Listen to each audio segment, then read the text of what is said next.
के माध्यम से।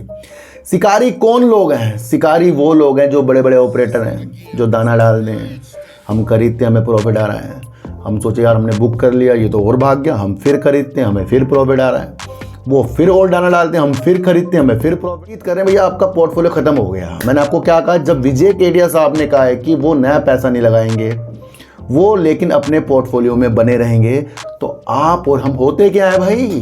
प्रतीत हो रहा है कि मेरे से ज़्यादा आप लोग मेरे जो 1 लाख सब्सक्राइबर होने वाले हैं, आपको उसकी ज़्यादा खुशी है। बड़े लोग जो है ना, जो विश्लेषक है, बड़े बड़े लोग जिनके पोर्टफोलियो में पता नहीं कितना 1000 गुना प्रॉफिट है, वो देख रहे हैं बैठे हुए, बेचो बेटा बेचो ये वो।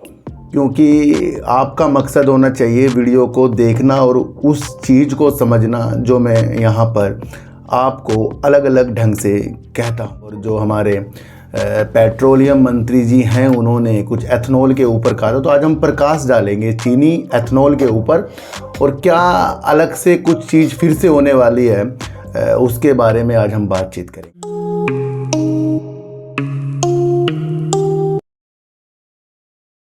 नमस्कार, मैं स्वागत करता हूं आपका अपने ही चैनल पर जिसका नाम है सार्थक बाजार से।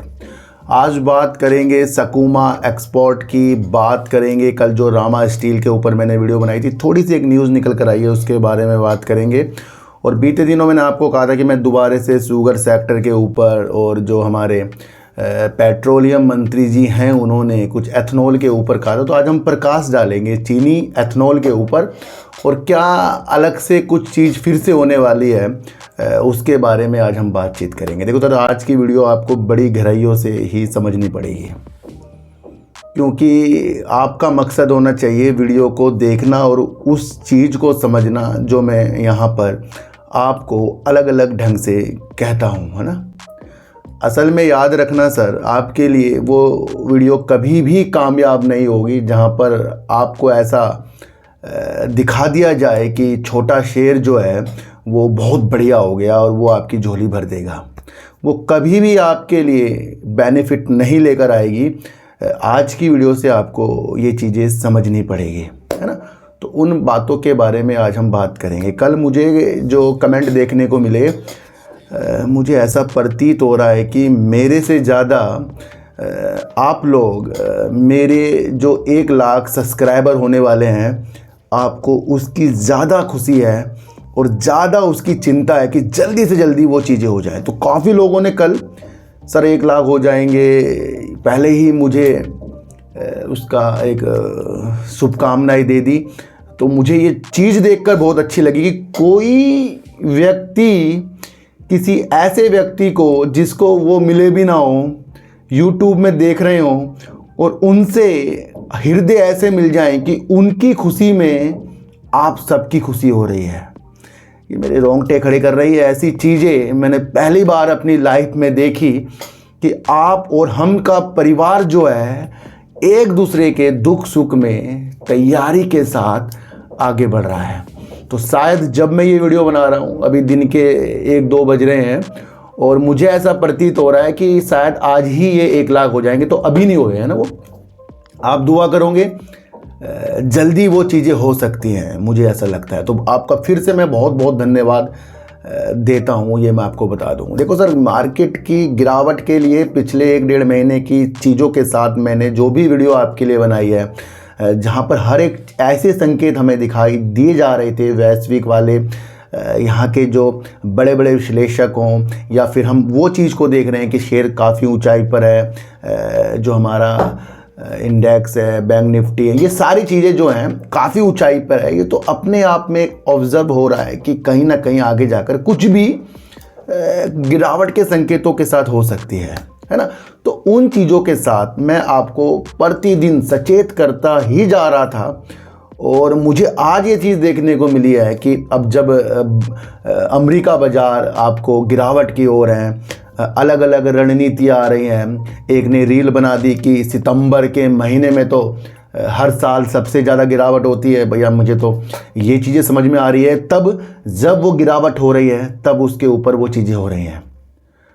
अब इस गिरावट को और हवा देने के लिए काफ़ी लोग वीडियो बना रहे हैं, ये गिर जाएगा, कोई अमेरिका का बाजार का जायजा लेकर भारतीय बाजार को चीज़ों के साथ हमें दिखा रहे हैं, और इस गिरावट जो भी होए या ना होए उसको ऐसे प्रतीत करें भैया आपका पोर्टफोलियो ख़त्म हो गया। मैंने आपको क्या कहा, जब विजय केडिया साहब ने कहा है कि वो नया पैसा नहीं लगाएंगे, वो लेकिन अपने पोर्टफोलियो में बने रहेंगे, तो आप और हम होते क्या है भाई, हम अपने पैसों को देख रहे हैं कि मैं आपको क्या कह रहा हूं, हमारा पैसा तब बर्बाद होगा जब आपका पैसा पेनी स्टॉक पर ऐसे शेयर पर लगा होगा जिसके ऊपर बड़े बड़े विश्लेषक भी कहते हैं दूर हो जाओ, वहां आपका पैसा बर्बाद हो सकता है। बिल्कुल वहां नहीं हो सकता जो शेयर बहुत बेहतरीन है। हम अपनी रणनीतियां मंडे के दिन देख रहे हैं कि भैया जो बचा कुचा उस पैसे को लपेट लें।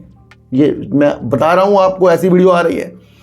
पर बड़े बड़े लोग जो है ना, जो विश्लेषक है, बड़े बड़े लोग जिनके पोर्टफोलियो में पता नहीं कितना 1000 गुना प्रॉफिट है, वो देख रहे हैं बैठे हुए, बेचो बेटा बेचो।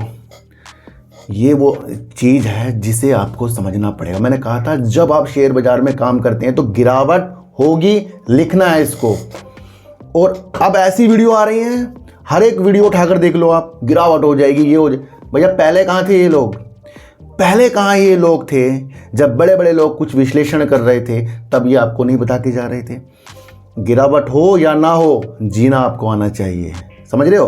तो ऐसे लोगों की चीज़ें आप समझते हो, जो चीज़ हो जाती है उसके ऊपर लोग बताएं। जो शेयर भाग रहा है उस टाइम वो अच्छा बता दें, और जब वो गिर रहा है उसे बेकार बता दें।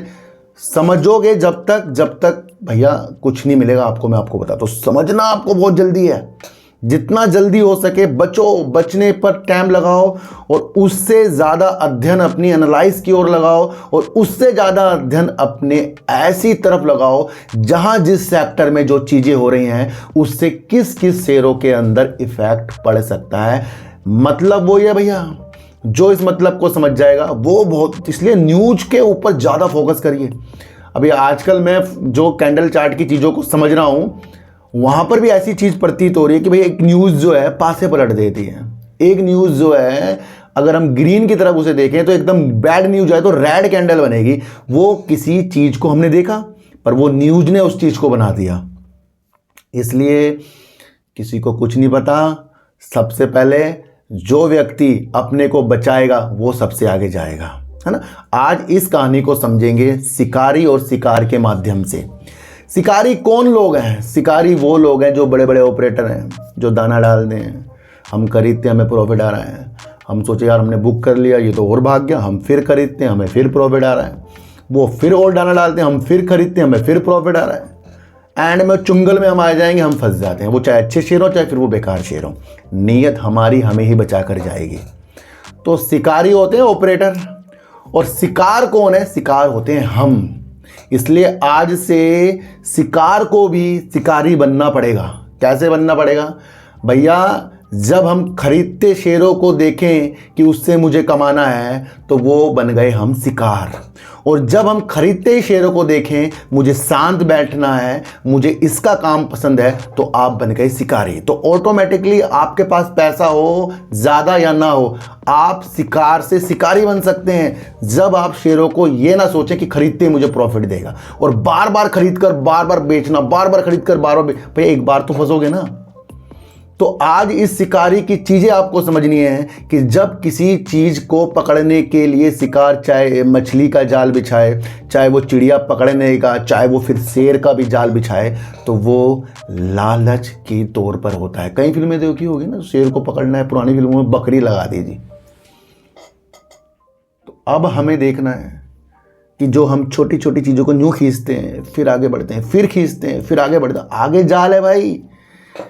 समय पर कुछ चीज को लेकर बैठना वो आपको शिकारी बनाएगा। समय पर प्रॉफिट आ रहा है उसको लेकर बैठना और कुछ कम लगाना वो आपको शिकारी बनाएगा। वरना शिकारी शिकारी रहेगा और हम जैसे लोग शिकार बनते रहेंगे। इसलिए बाजार में जब NSE, BSE, सेबी बड़े बड़े एनालाइज करने वाले हमें आगाह करते हैं भैया लालच से बचो, लालच से दूर जाओ, तो वहाँ पर आपको समझने की स्थितियाँ आनी चाहिए। समझ रहे हो? तो आज मैंने आपको अलग अलग ढंग से वो चीज़ें समझाई हैं। आज की वीडियो दिल से आपको समझनी है। कल मैंने आपके लिए हिंदुस्तान जिंक में वो चीज़ें आपको बताई जो एक साइकोलॉजी, एक फैक्ट पर वर्क कर रही हैं। रामा स्टील की चीज़ें भी मैंने आपको उसके जो सेल्स की ग्रोथ है वो डाउन होती हुई, सबकी नज़र उसके ऊपर जाती हुई, उस अनुसार भी कल मैंने आपको बताया है। जब किसी छोटे शेयर के अंदर एक न्यूज से बड़ी तेज़ी के संकेत और वो शेयर भागता जाए तो उसके ऊपर एनएससी और बीएससी अपनी नज़रों को चौकन्ना कर देते हैं, उसके ऊपर निगरानी रखने के लिए वो तत्पर तैयार हो जाते हैं। आज ये चीज़ अभी तक देखने को मिली है कि बीएससी ने जो रामा स्टील को शॉर्ट टर्म एसएम लिस्ट में डाल दिया है। शॉर्ट टर्म के लिए डाला, अभी निगरानी होगी, देखी जाएगी क्या क्या चीज़ें होंगी। यहाँ पर वही चीज़ आपको समझनी है कि जब छोटा शेयर आपको बड़ी बड़ी तेज़ी दिखाए और सेल्स तो डाउन है पर वो न्यूज बेस भाग रहा है, और मैंने कल आपको न्यूज के ऊपर ही चीज़ें बताई थी कि न्यूज बेस्ट है पर वो कब उस पर वर्क होगा, और छोटा शेयर जो है वो सबकी नज़रों में होगा, और जब छोटा शेयर सबकी नज़रों में होगा उसके अंदर तेज़ी आएंगी तो एनएससी बीएससी आएगा हमें बचाने के लिए, और वो इस तरीके के कदम उठाएगा। इसलिए आपको समझना है, आपका विषय लंबे समय का है तो हाँ छोटा शेयर भी बड़ा बन सकता है, पर उन स्थितियों को भी समझना है कि जहाँ पर शिकार और शिकारी वाली स्थितियाँ भी आती हैं ना, तो काम तो बेस्ट है ना भैया। तो इसलिए मैं कहता हूँ वीडियो देखने के माध्यम, न्यूज को समझने के माध्यम को आपको चेंज करना पड़ेगा। तो ये रामा स्टील बीएससी की चीज़ें मैंने आपको समझा दी हैं। मैं ये नहीं कह रहा कि ख़राब है शेयर, ये नहीं कह रहा हूँ बढ़िया शेयर, काम बहुत अच्छा है, जिस फील्ड में वर्क करा वो बहुत अच्छा है ना। तो उस चीज़ से अपडेट करा रहा हूँ जहाँ हमें समझकर अच्छा संकेत आगे के लिए मिल सकता है। देखो सर, अभी भी बीच में एक न्यूज़ निकल कर आई थी कि एथेनॉल बनाने के लिए जो चीनी कंपनियों से पाबंदी हटा ली गई थी वो कुछ वित्त वर्ष के लिए था, और वहाँ से कुछ रौनक उस दिन तो ज़्यादा आई पर अगले दिन वो चीज़ें हमें देखने को नहीं मिली, क्योंकि हमने वो वजूद नहीं समझे जो वो न्यूज़ कह रही थी। पर मैंने आपके लिए उसी दिन वो वीडियो बना दी थी। मैंने कहा चीनी के ऊपर, एथेनॉल के ऊपर वीडियो समझ लो। वैसे ही वर्क होता गया। क्यों होता गया? क्योंकि न्यूज ही बोल रही थी पर उस न्यूज के माध्यम किसी ने नहीं समझे, पर उसके ऊपर जिसने उछलने वाली वीडियो बना दी उसको सबने समझ लिया, है ना।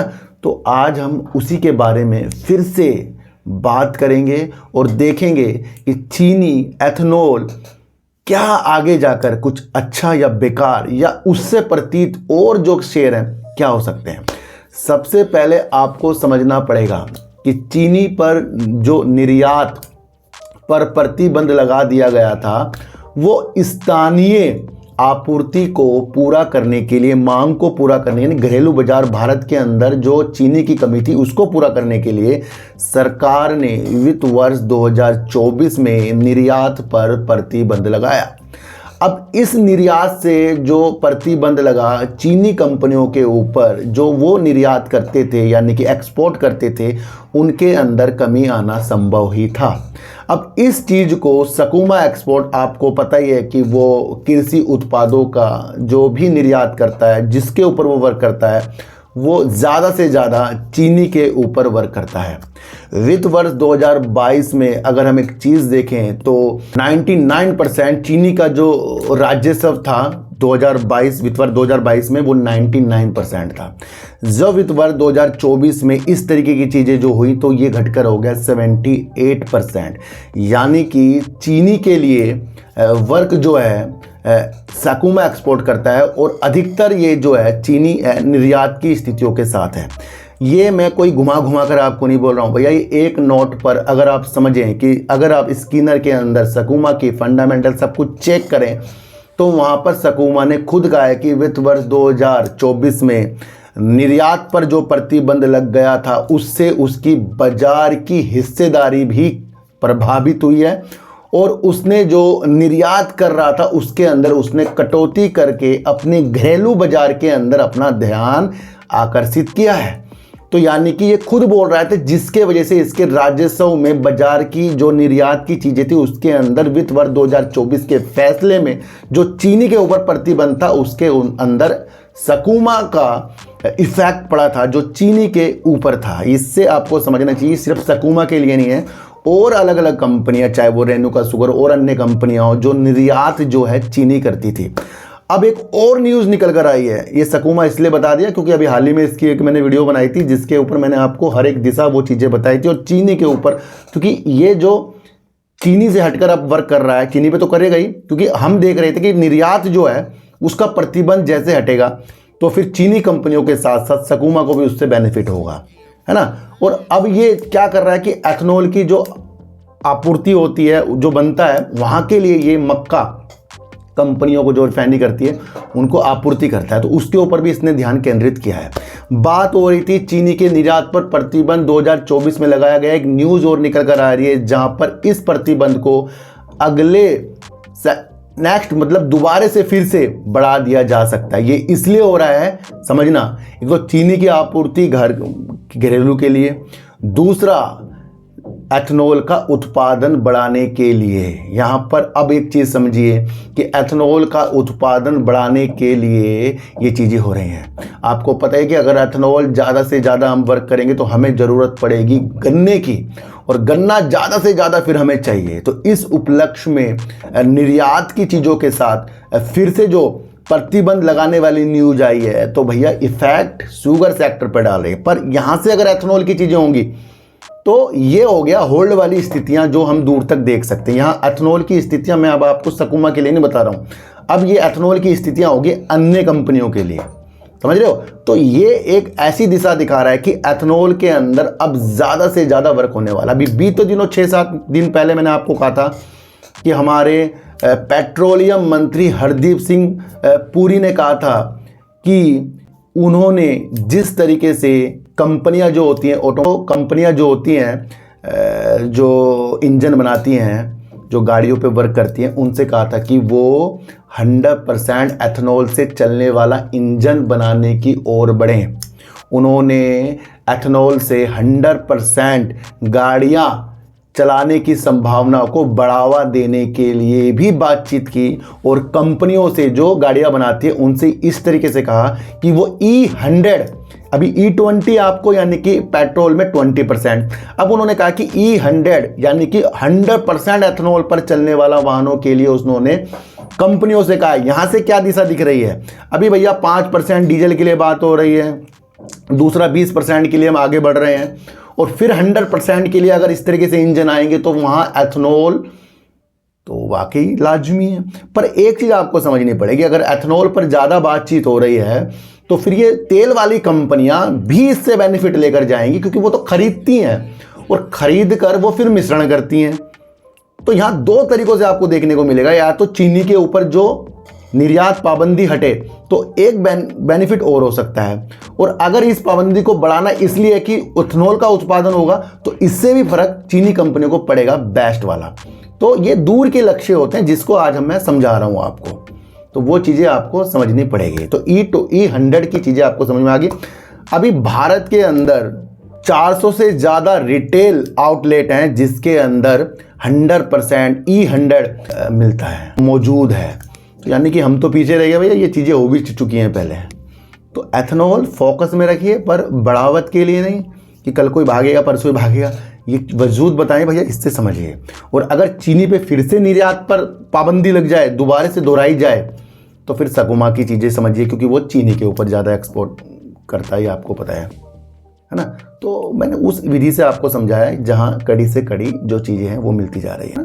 तो अगर हम सेक्टर को पहचानते जाएं कि किस चीज़ के लिए क्या क्या चीज़ें हो रही हैं, वो हमारे लिए बेनिफिट रख सकता है ना। जैसे अब अगर आप देखें कि भैया अगर ग्रीन एनर्जी में उतरना है तो हाइड्रोजन हो गया, एथेनॉल हो गया, सोलर हो गया, जल विद्युत हो गया, पवन टर्बाइन।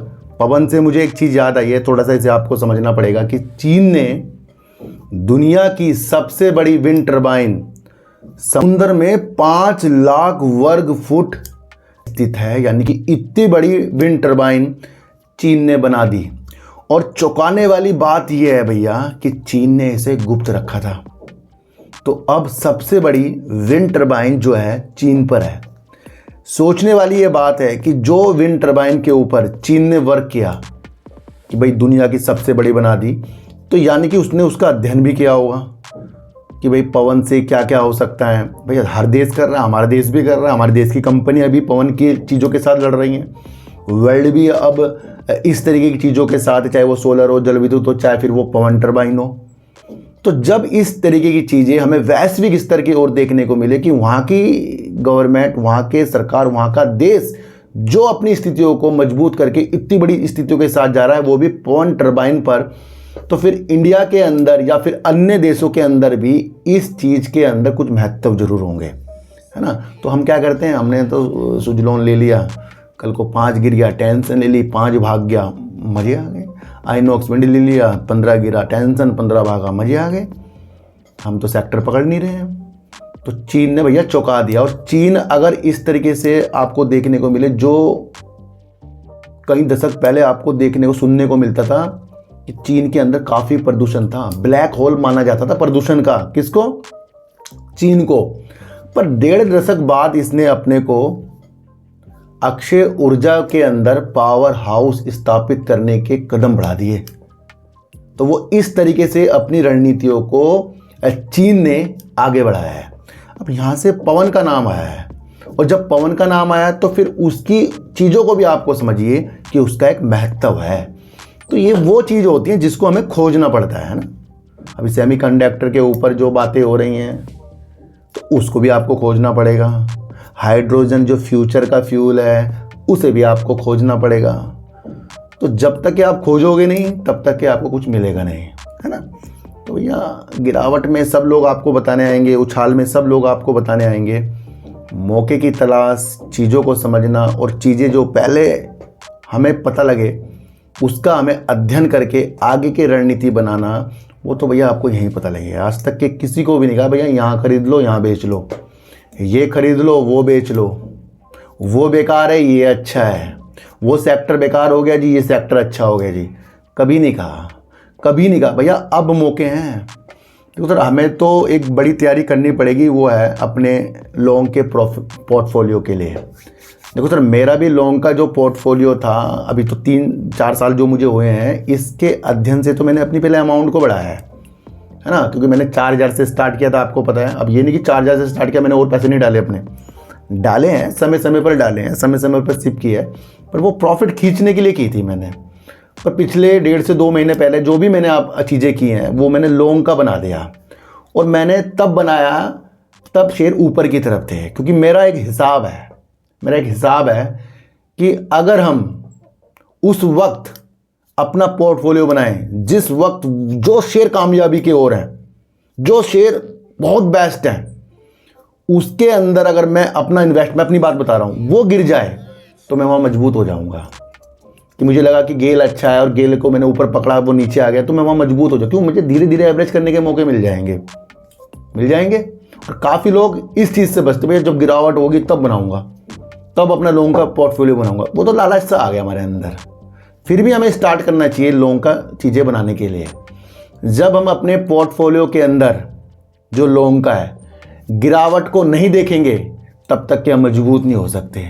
वरना खरीदते ही बढ़ता जा रहा है, ये तो चमत्कारी चीज़ हो गई। और चमत्कार कभी भी शेयर बाजार में नहीं होते, आप समझ लेना। सिप के अनुसार होंगे, गिरावट को देख कर होंगे, सिचुएशंस को समझ कर होंगे, हर एक रणनीतियों के साथ हो। इसलिए कह रहा हूँ, जिनके पास भी शॉर्ट की दृष्टि है, उनकी अपनी एक नई दृष्टि लॉन्ग की बनानी चाहिए। मौके अच्छे हैं, और वो इस तरह से नहीं है कि आपको बड़ा भर भर के शेयरों को खरीदना है। भैया थोड़े थोड़े करते करते एक अपना लॉन्ग का पोर्टफोलियो बनाइए। वो आपको समय पे डिविडेंड देंगे, और डिविडेंड से आने वाले कुछ सालों के अंदर आपको उसके मजे आएंगे। इसलिए ये मत सोचो कि शेयर जो काफ़ी नीचे गिर रहे हैं वो बेकार हो गया। अभी इरड़ा जो इतना गिर गया तो सब सोचने आ रही है तो बेकार हो गया। भैया इरड़ा काम ही अलग करता है। हमने तो तब पकड़ा ना जब वो ऊपर की तरफ था, हमने तो शॉर्ट टर्म के लिए पकड़ा था। तो वो चीज़ें तो आपको खुद ब खुद शिकारी और शिकार के हिसाब से मैंने आपको बताई है ना। तो मेरे तो अंदेशे ही अलग हैं। मैं तो उस चीज़ के ऊपर घुसता हूँ जहाँ से मुझे लगे भैया गिरावट हो जाए, तब मैं उसका लॉन्ग बनाता हूँ। तो गिरावट हो रही है, अब मैं आज बनाता तो शायद आगे जाके थोड़ा बहुत और प्रॉफिट आता, उससे क्या होगा। मैं तो सिप के अनुसार कर रहा हूँ। तो जब हम लॉन्ग का विषय बनाते हैं तो जब मर्जी बनाइए, और अनुसार ये रखिए कि हाँ वो सिलेक्टेड शेयर आपके होने चाहिए, उसका कोई फ्यूचर होना चाहिए, फ्यूचर की तलाश कीजिए। छोटे शेयरों के अंदर अगर आप उसे करोड़पति समझ रहे हैं तो भैया वो आज और कल में होने वाले नहीं हैं। जब भी छोटा शेयर आपको तेज़ी के संकेतों के साथ आगे मिलेगा, वहाँ पर NSE और BSE जो है निगरानी करते हुए आपको देखने को मिलेगी। रामा स्टील का काम बैठ सब कुछ बेस्ट, पर जो अचानक वाली तेज़ी, न्यूज वाली तेज़ी, वो भी BSE समझ रहा है। सकूमा एक्सपोर्ट जो है आपको पता ही है, खाद्य बड़े बड़े इसके जो ग्राहक हैं अच्छे खासे हैं, विदेशों में भी वर्क करता है। पर खुद कंपनी ने जो निर्यात के ऊपर जो चीज़ें हमें समझाई है कि भैया चीनी के ऊपर जिस तरीके से प्रतिबंध लगा है, उसकी जो भी कटौती जो उसकी हुई है राज्यसभा में, वो उसने खुद ही हमें बताया है। तो ये जो दोबारे से प्रतिबंध लगने वाली न्यूज़ आ रही है ये, तो अगर ये चीज़ें होती हैं तो सकूमा को आप फिर से और लंबे समय के लिए देख सकते हैं ना। तो उन चीज़ों को आपको समझकर चलना पड़ेगा और शिकार और शिकारी वाली बातों को दिल से जानिए। और कल जिसने वीडियो नहीं देखी कृपया दोबारा से देखिए। और फिर मैं आपको बता रहा हूँ कि गिरावट पे गिरावट वाली वीडियो और उछाल पर उछाल वाली वीडियो हासिल नहीं कुछ होने का इससे में। तो सुरक्षित रहिए, अच्छे रहिए, शिकारी से बचकर रहिए। शिकार अगर हम हैं तो शिकारी बनने की प्रतीक्षा कीजिए, और वो तब होगा जब हम खरीदते शेयरों को प्रॉफिट के माध्यम से न देंगे, खरीदते शेयरों को शांत बैठने के माध्यम से जब आप करोगे, अच्छे संकेतों के साथ आगे जाओगे। जितनी भी चीज़ के ऊपर, टॉपिक के ऊपर वीडियो बनाई है, ये सिर्फ एक न्यूज है और उसकी साइकोलॉजी हमने खोजी है। जो भी चीज़ आई है वो न्यूज बेस है, साइकोलॉजी बेस है, फैक्ट बेस है। और ये अगर आपको समझ में आ गया तो आपको बाजार में टिकने का महत्व समझ में आएगा। समझ रहे हो? तो किसी भी शेयर के ऊपर खरीदने बेचने की मेरी सलाह नहीं है। अपनी एनालाइज को इतना तेज कर लो, कोई भी आपको हाथ पकड़कर खरीदवा बिकवा बिल्कुल ना सके। और चीन ने जो किया है वो विंड टर्बाइन की चीज़ें आपको समझनी चाहिए। उनके कोई वजूद हैं जो हर एक देश उसके ऊपर उन्नति कर सकता है। तो इस माध्यम से अपने शेयरों को देखिए। तो चींटी को आटा दीजिए, गाय को रोटी दीजिए, और अपने बच्चों को ज़्यादा से ज़्यादा प्यार कीजिए, क्योंकि बच्चे ही आपकी मासूमियत से किस्मत पलटेंगे। तो फिर मिलेंगे आपसे नई वीडियो के साथ, जब तक के लिए नमस्कार।